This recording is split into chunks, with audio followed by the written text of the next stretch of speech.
Hey, everybody. Welcome to Keep It Spiritually Simple. I'm your host, Sandra McEllis. And before I introduce our very handsome guest, I'm going to ask each and every one of you to please take a moment to share your support by hitting like, subscribe, share. It helps the algorithms. It helps these videos land on people's social media platforms so they can receive the information. And it could just be in the nick of time. You never know. So, anywho, welcome, Brad Olsen. Hey, Sandra, thanks for having me on. We got to meet each other and go to a conference in Sedona, Arizona back in September, and we set up this interview to keep it spiritually simple, and here we are. Here we are. Well, I'm really just super excited to have you. And I know our listeners are probably aware that you are the author of this series, Esoteric series, and the Secrets of Antarctica.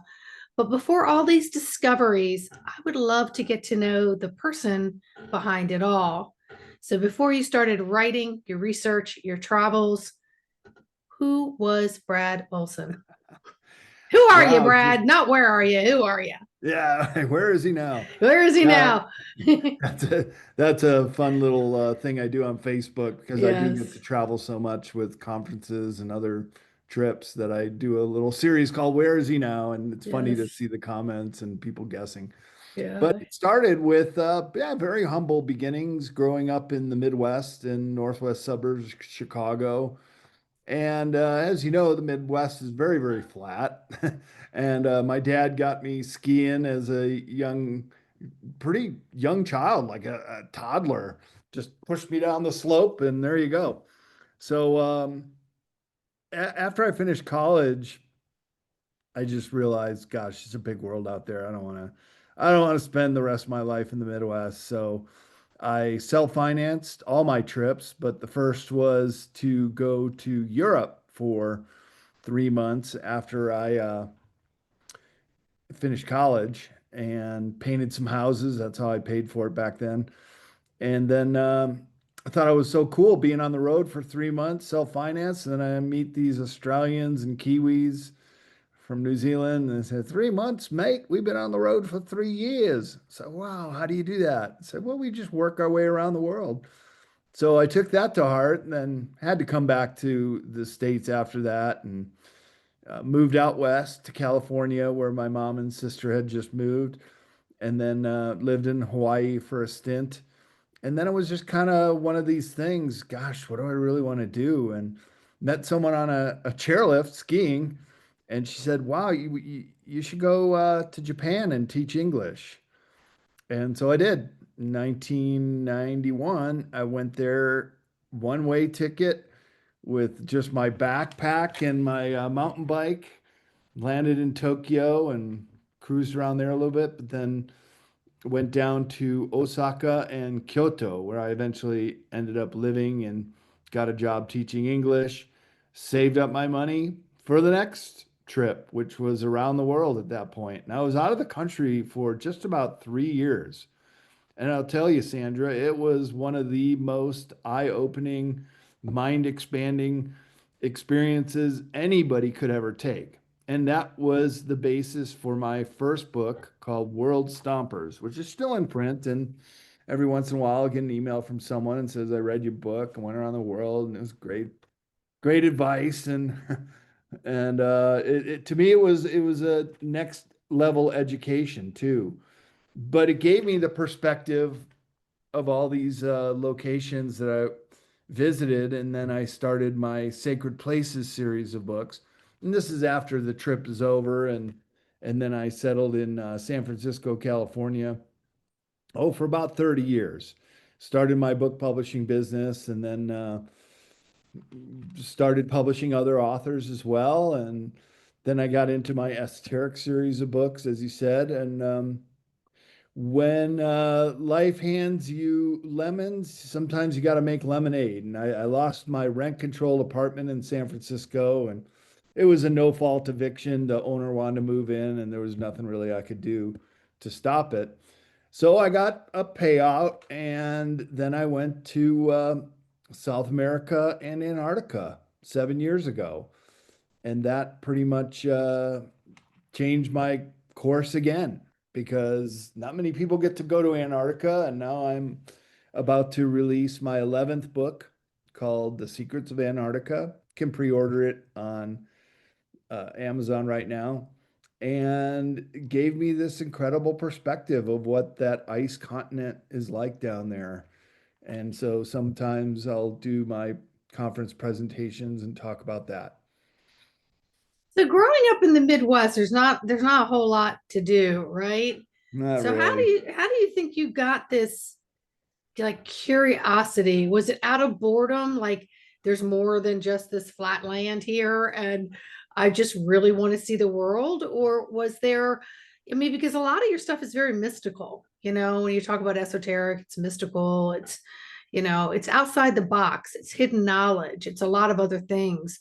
So, I mean, I feel like there has to be an inner spirit in there going, come on, come on. Yeah, yeah, I think you got it right. It's basically, I mean, the Midwest is great. I had a wonderful childhood. It was kind of idyllic in many ways, but it's just limited in its geography. Let's put it that way.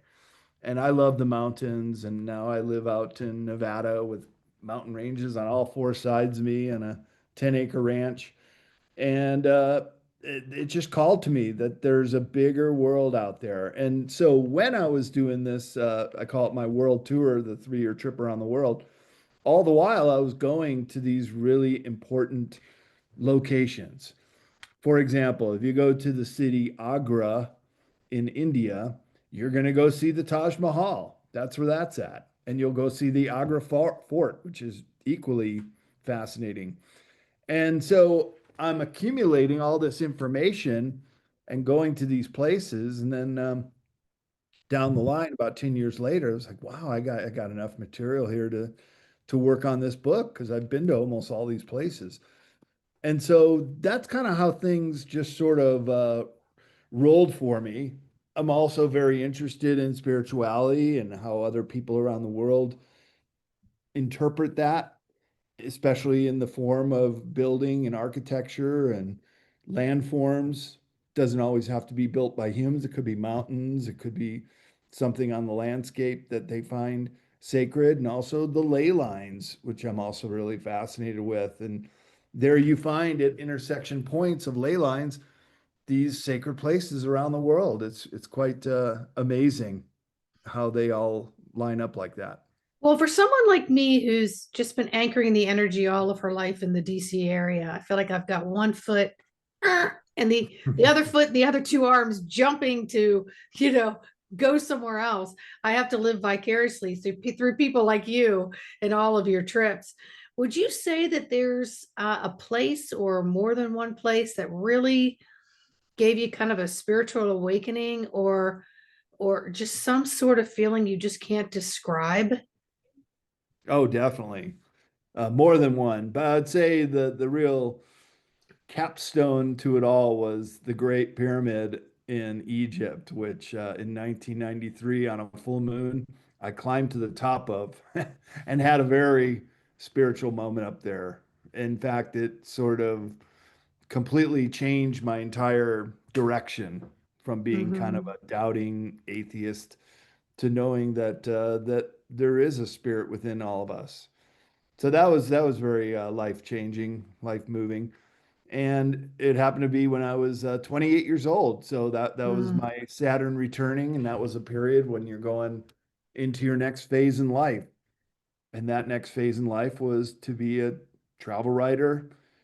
Then I eventually became more esoteric in conspiracy field, but started my writing career, starting my publishing business, and continued to travel throughout my 20s, 30s, 40s, and 50s.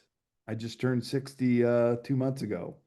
And I got big trips lined up for, I've got 3 conferences in Europe in the next 9 months, in the UK and Germany, and then Bosnia for the Bosnian Pyramid Conference. I'm really looking forward to that one mm. too. So I just, the old saying was that Isaac Newton said, objects at rest tend to stay at rest. Yeah. Objects in motion tend to stay in motion, and that's kind of my MO. I just stay in motion. Yeah, but then you go back home and you root and then you take off again, which is Ready why for the you next have, trip. yeah, which is why you have a plot of land in a beautiful area. So you can come home and just sort of root a little bit and then plan to go back out. When you were talking about climbing the pyramid, I just got this whole visual of like people running around, no, you're not allowed to go up there. And then you're like up there, like you're almost 7 foot tall and put your arms out and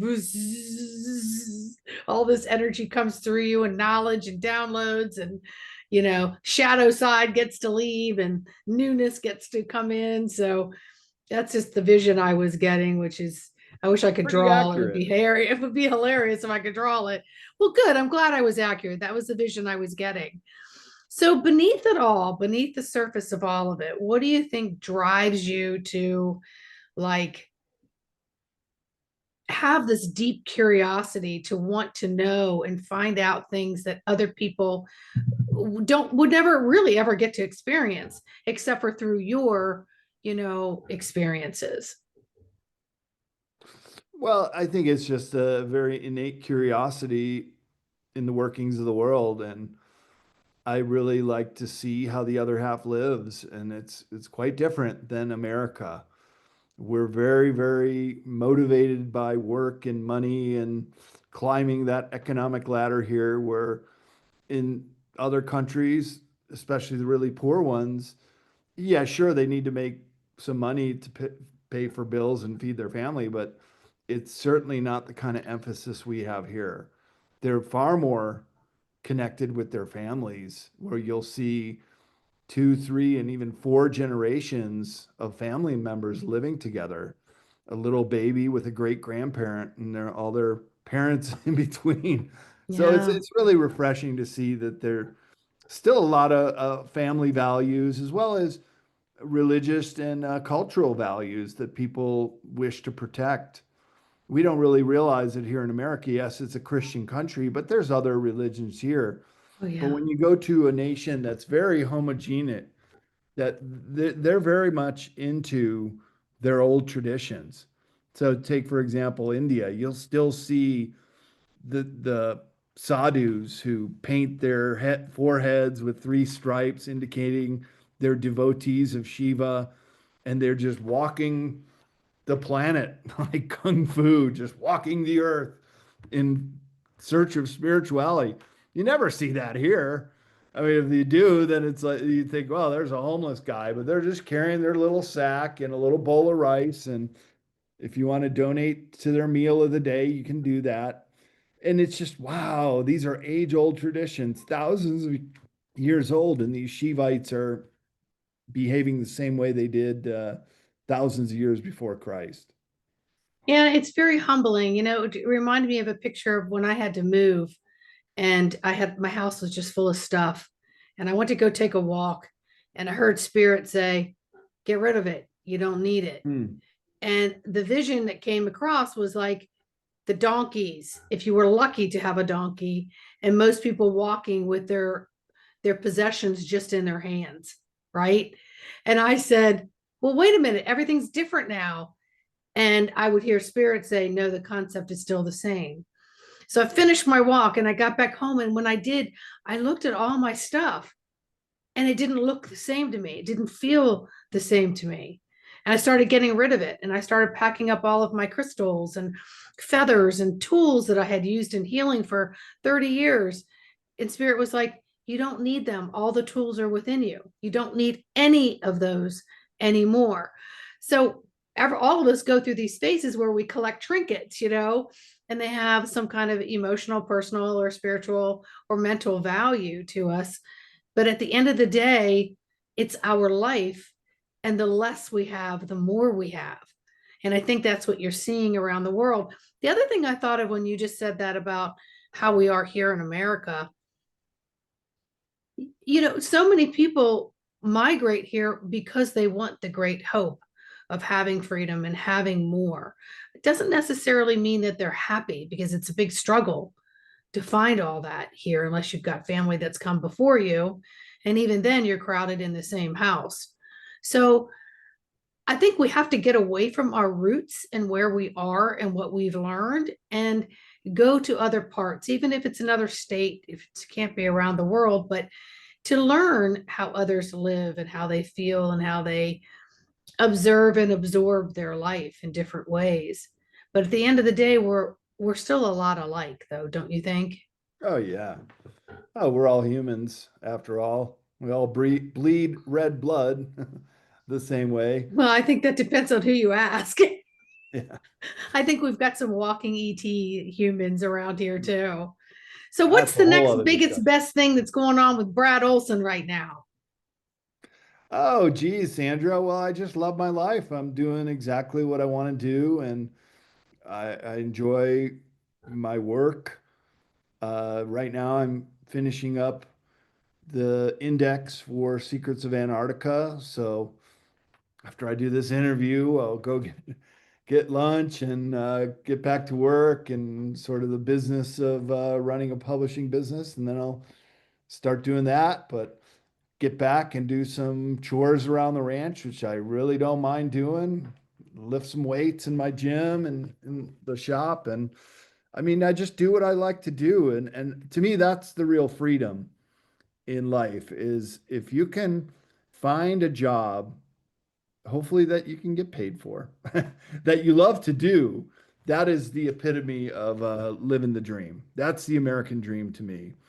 And so just things like a Halloween party at a paranormal hotspot in a couple weeks with a bunch of my friends. And then in December, I'm heading out to the UK for the Bases conference and going to go tour around Stonehenge again, but also go see hopefully Glastonbury and Avebury, some places I haven't been yet. So to me, it's just traveling. I've got a photographic memory. It's kind of stored in this holographic mind bank of mine, and I can draw upon that wisdom and knowledge anytime I choose. And that's been very helpful for me to create these series of books and in my new projects. So living Yeah. the dream, baby. Oh, I'm really happy for you. And for somebody, since I personally have met you, I read energy, so I knew from the moment you walked in the door what was what, according to my translations. Um, but as well traveled as you are and success in all of your writing, you're homegrown.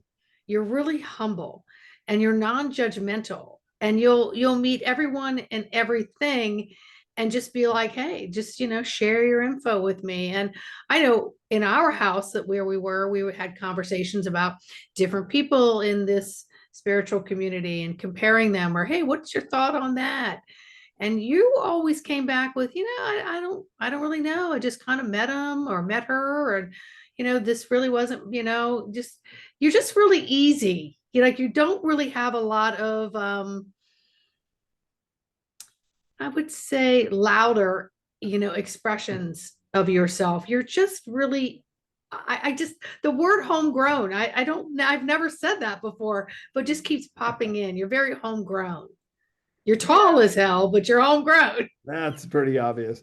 But it's pretty really in the field, especially in ufology, right? We're talking about something, the great unknown, probably the most important subject we could be talking about because we're on the verge of a very meaningful contact in this world of Mhm. disclosure, of learning things about the cosmos and our world and ancient history and extraterrestrial life that is literally going to blow the lid off of everything we think we know.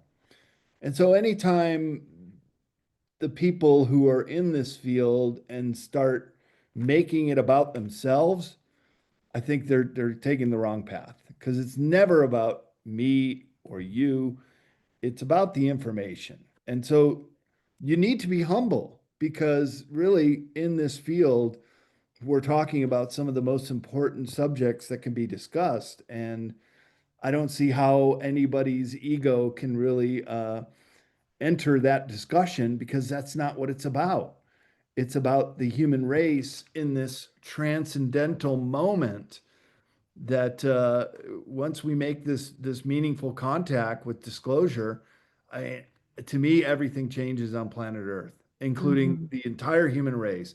Even do you know there are still uncontacted tribes well deep into the Amazon and in the highlands of Papua New Guinea who are still living in the Stone Age that have never even, maybe they've seen an airplane fly high above, but other than that, to them it would be like a UFO sighting. And it's just really amazing to me, Sandra, when you think that, okay, we've already put people on the moon in outer space, that there is even this breakaway civilization that's being talked about, that the human race, the family that we're in, some of us are still in the Stone Age and others are in a space age. I mean, the diversity of humans on this planet and off planet just shatter the imagination as to how much, how diverse this human race really is, and what ability and capacity we have to continue this journey to the stars. And that's why I think when we make this meaningful contact and disclosure, and hopefully all this technology that's been bottled up in the Black Project start to get released, it's a whole new day here on planet Earth. I mean, can you imagine if we are able to release free energy technology? You could create desalination plants anywhere in the world. We could turn the deserts back into verdant gardens, Mm. right? We could send out little drones in the ocean to clean up all the garbage in these gyre garbage patches. We could do so much to restore this planet. And take us out to the cosmos too.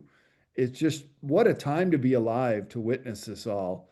We have the three eye atlas and the R2 Swan, and now another one is coming in, and they're all on their trajectory to come into near Earth orbit in a matter of weeks.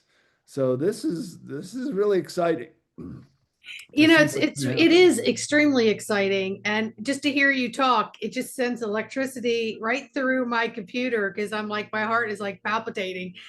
I personally don't go into a lot of information because Spirit wants me to just sort of figure out my own. So I don't read a lot of stuff outside of that. And because I would miss out, first of all, on the experience of just being here to have firsthand knowledge, right? Without having all this preempting. And then also, the less I listen to, the less I have to unweave from my own thought process, from my own thoughts. I can tell the difference. But, this three eyed atlas has got me a little inquisitive because I don't know what it is. I don't listen to a lot about it. I did hear, it's going to pass Mars and then Earth, Venus, Jupiter, etc. But I did find it interesting that NASA isn't even posting anything out about it, which makes people like us even more wanting to inquire why. Why wouldn't you? So, what are your thoughts on that? Well, supposedly it's the government shutdown, It's and everybody not. thinks no, it's not at all, because the EU, European Union, they have a space agency too, and they're not releasing their high resolution images either, and they're not having a government shutdown. So there's obviously something going on here to keep us from the truth. Now, I've been doing a couple interviews on this and watching this story very closely because there is this scenario called Operation Bluebeam. And Mhm. anytime you hear the word blue in a government program, that means extraterrestrial. And Project Bluebeam is the fake alien invasion using holograms and even voice to skull technology. So we would all become schizophrenic. And they know that you can do this with the 5G towers. It's proven that this technology exists. And so this has been in the playbook since the 1970s. And isn't it interesting that Avi Loeb, who's an astrophysicist out of Harvard, and there's an old saying that the fastest way to Washington, D.C. is take a left at Harvard. So he's from there. He's Israeli too, and he's the one that's basically setting up this narrative And one of the first things he said when Three Eye Atlas was on the radar about 2 months ago, passing Jupiter, he said, "Oh, this looks bad for Earth, that this is going to be some kind of alien invasion." It's like, wow, okay, now I get it. You're setting up the narrative. Because look, Sandra, there have been so many UFO sightings, including massive motherships on film, seen by thousands, even millions down in Mexico at that volcano there where so many sightings have taken place. Why is this one all of a sudden getting the king's ransom of attention, right? Especially if they might have malintent. How could you possibly know that, what their intention is? But it is true that this Three Eye Atlas is thrusting, slowing down. The projection is changing, and the images that are starting to be released show that it's some kind of massive craft. So this is a game changer one way or the other. But unfortunately, I think it might be used by the powers that be, or I should say the powers that ought not be, because they have their backs against their wall right now.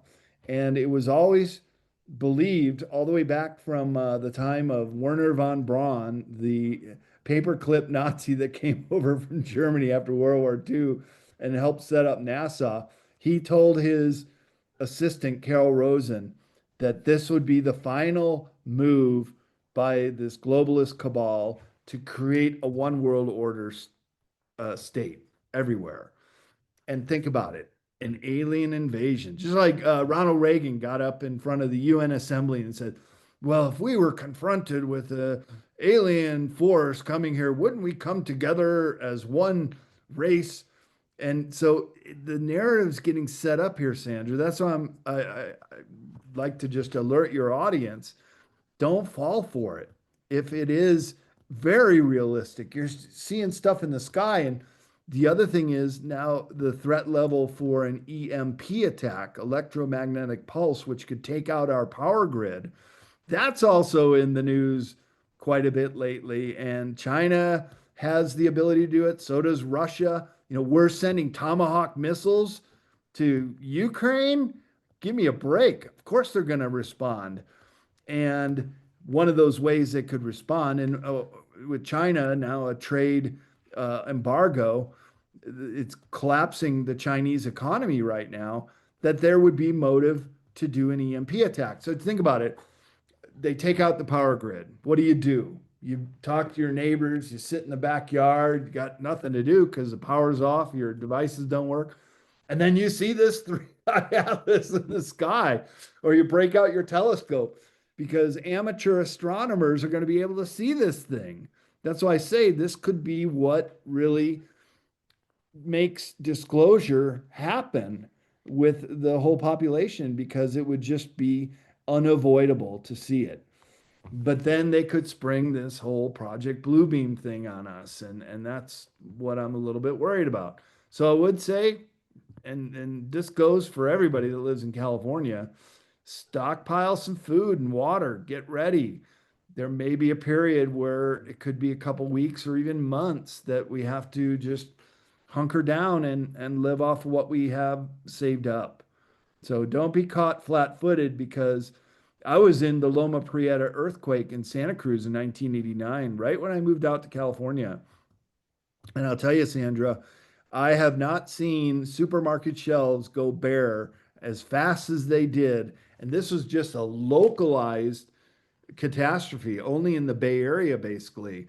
But everybody panicked and just went in there and just got everything they could. And then we got in the next day and there was barely anything left. So don't get caught flat footed, because I think there are some tough times ahead, unfortunately.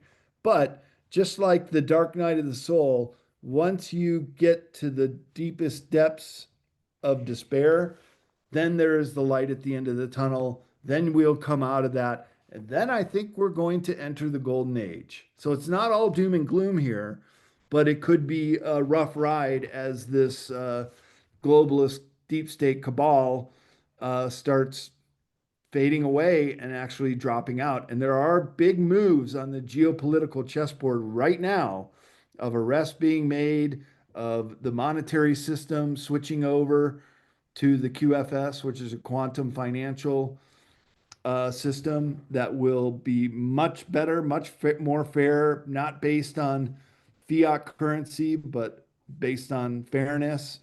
And this is the whole Nasara Jasara. So there are big movements being played on the geopolitical chessboard right now.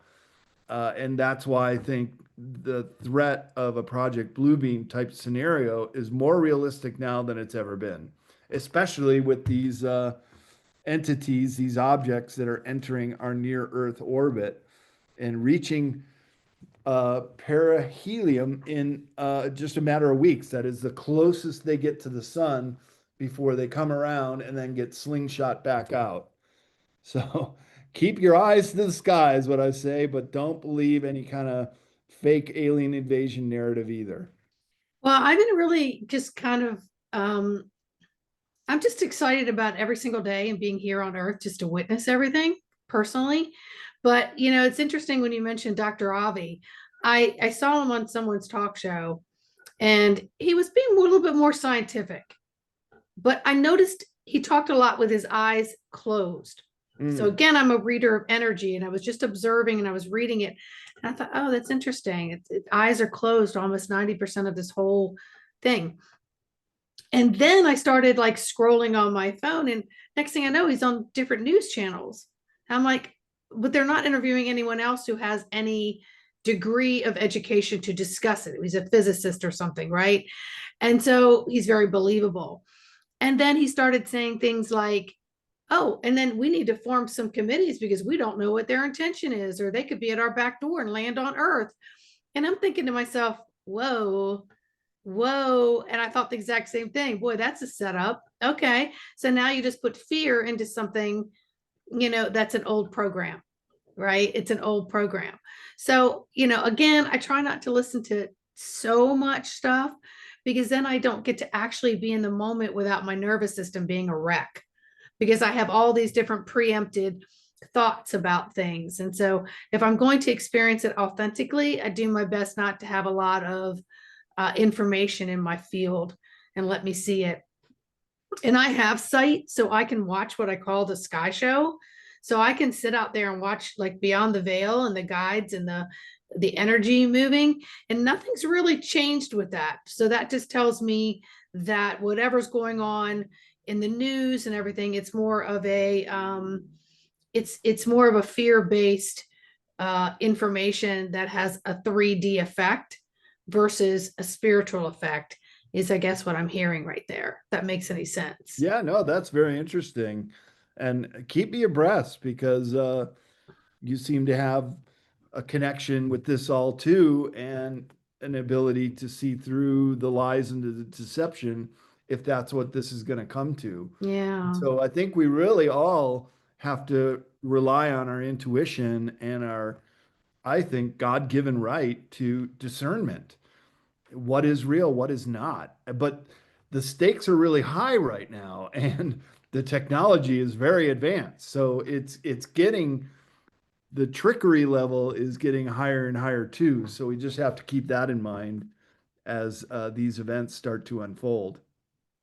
Yeah, and I don't want to look at it like a sci-fi event. I feel in my heart of hearts, it's a much more of a celestial event, Hmm. or events, or preliminaries building up to certain things. So I don't get the fear based of anything. So, and then again, it is what it is, right? I mean, whatever it is, I'm gonna have to be grounded and deal with it in that moment, whatever that may be, right? Yep. But I do like your idea of, hey, if you're thinking any which way, don't, none of us should be caught without food and water and, a couple Right. weeks of stuff. That's a normal thing. So it's not like you're feeding into poverty or fear of your shelves being empty or not being able to go retrieve things if you need them, but you're not going to be a hoarder either. Hmm. So, we should always have a few things stocked up, not just for ourselves, but to share that have shelf life, which is important. So, anything else you want to share? Because I know you got a really busy day. Oh yeah, just really great to reconnect with you, and thanks for having me on. Keep it spiritually simple. I love that name. Thanks. That was a spirit. It used to be keep it spiritually simple, Sandy. And it's because everything just needs to be in simple reality I like terms it. for me. You get too high or too low, I'm completely lost. So, and I think that's because as an empath, my first line of communication is feeling, and then I have to interpret those feelings. So I use my heart more than I do my brain, which shows sometimes. Yeah, Because sometimes I feel like, "Oh, you are a simpleton," but that's just the way I process, and I'm okay with it. I guess I must have chosen to come in and just kind of be the observer, not the absorber there you kind of go. thing. Well, anyway, so people can find your books on Amazon, and Yeah, but where else I can they direct find you if them. they want to know more about you?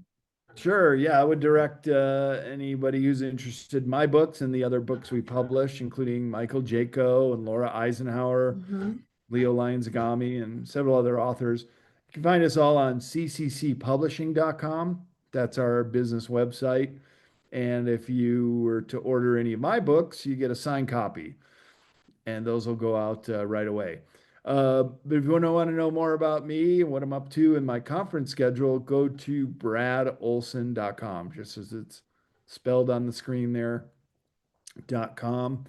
And come on out to a conference like you did, and we'll get to meet. And I'll be doing my brand new Antarctica presentation in 2026 at a bunch of real big conferences, and got some incredible new material that's coming out in the book Secrets of Antarctica, and look forward to sharing that with everybody.